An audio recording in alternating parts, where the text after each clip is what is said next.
3. Assalamualaikum warahmatullahi wabarakatuh. Kami dari kelompok 6. Di sini kami akan mempresentasikan tugas mata pelajaran geografi dengan judul Analisis Masalah Pemukiman Kumuh di Kota Jakarta. Sebelumnya, perkenalkan, nama saya Akila Salsabila. Nama saya Windy Agustin. Nama saya Kurnia Datul Mar'ah. Nama saya Ryan Aiman Ferdinand Meri. Nama saya Batra Ali Akbar. Dan satu anggota lagi berhalangan hadir dikarenakan sedang sakit dan dirawat. Latar belakang, Jakarta terus menerima banyak pendatang, tetapi ketersediaan hunian layak tidak cukup untuk menampung pertumbuhan penduduk yang cepat. Akibatnya, banyak warga berpenghasilan rendah tinggal di area seperti bantaran sungai atau pinggir rel, hingga membentuk pemukiman kumuh. Kondisi ini menimbulkan masalah kesehatan lingkungan dan menghambat penataan kota. Karena itu, perlu dilakukan analisis geografis untuk menjawab penyebab persebaran dan dampaknya agar solusi yang lebih tepat dapat direncanakan. Rumusan masalah. 1. Apa penyebab dan dampak dari terbentuknya pemukiman kumuh di Jakarta? 2. Bagaimana pola persebaran pemukiman kumuh jika dilihat dari pendekatan geografi? Terus, tujuan penelitian menjelaskan faktor penyebab serta dampak sosial, ekonomi, dan lingkungan dari pemukiman kumuh. 2. Deskripsi persebaran permukiman kumuh berdasarkan pendekatan geografi. Selanjutnya saya akan menjawab pertanyaan dari rumusan masalah yang pertama. Penyebab terbentuknya permukiman kumuh di Jakarta.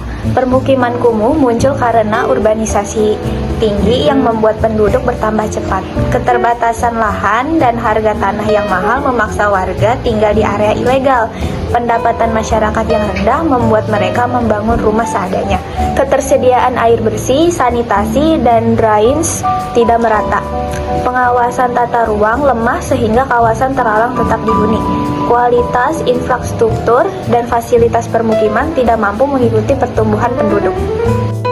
Selanjutnya, saya akan menjawab pertanyaan rumusan masalah yang kedua, yaitu dampak terbentuknya permukiman kumuh. Kondisi kumuh menyebabkan pencemaran lingkungan dan kualitas air menurun.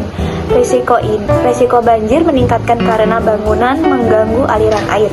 Kesehatan masyarakat terganggu oleh penyakit seperti diare, DBD, dan ISPA. Kualitas hidup menurun karena lingkungan padat dan tidak sehat. Beban ekonomi meningkat akibat biaya penanganan lingkungan dan kesehatan. Nilai lahan di sekitar kawasan kumuh ikut menurun dan menghambat pembangunan. Selanjutnya ada data.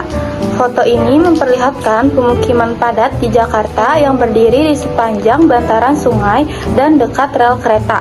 Rumah-rumah terlihat berdempetan dengan kondisi bangunan yang tidak teratur, sementara sungainya tampak tercemar dan dipenuhi sampah. Gambar ini menunjukkan bagaimana keterbatasan ruang dan ekonomi membuat sebagian warga tinggal di area yang sebenarnya tidak layak dan beresiko. Selanjutnya ada analisis fenomena dan dampak. Analisis fenomena. Yang pertama, urbanisasi tinggi dan pertumbuhan penduduk. Yang kedua, kemiskinan dan keterbatasan ekonomi. Yang ketiga, lahan kota mahal dan tidak merata. Keempat, lemahnya pengawasan tata ruang. Dampaknya, permukiman kumuh menyebabkan penurunan kualitas lingkungan ditandai dengan pencemaran sungai, penumpukan sampah, dan meningkatnya resiko banjir. Solusi atau upaya yang dilakukan. Upaya mengatasi permukiman kumuh bisa dilakukan dengan membangun rumah yang layak dan terjangkau, serta memperbaiki sanitasi dan fasilitas dasar seperti air bersih dan drainase. Pemerintah juga perlu menata ruang kota dengan lebih baik agar warga tidak tinggal lagi di area bahaya. Selain itu, masyarakat berpenghasilan rendah perlu diberi dukungan ekonomi dan pelatihan kerja. Semua pihak pemerintah, swasta, dan warga harus bekerja sama agar penataan permukiman berjalan efektif. Yang terakhir ada kesimpulan. Kesimpulan dari materi ini adalah pemukiman kumuh di Jakarta terjadi karena tekanan urbanisasi, ekonomi lemah, dan tata ruang yang belum optimal. Permasalahan ini berdampak pada kualitas sosial, ekonomi, dan lingkungan kota. Pemahaman melalui pendekatan geografi membantu melihat hubungan penyebab, persebaran, dan dampaknya, sehingga dapat dirumuskan solusi yang lebih tepat dan berkelanjutan. Terima kasih.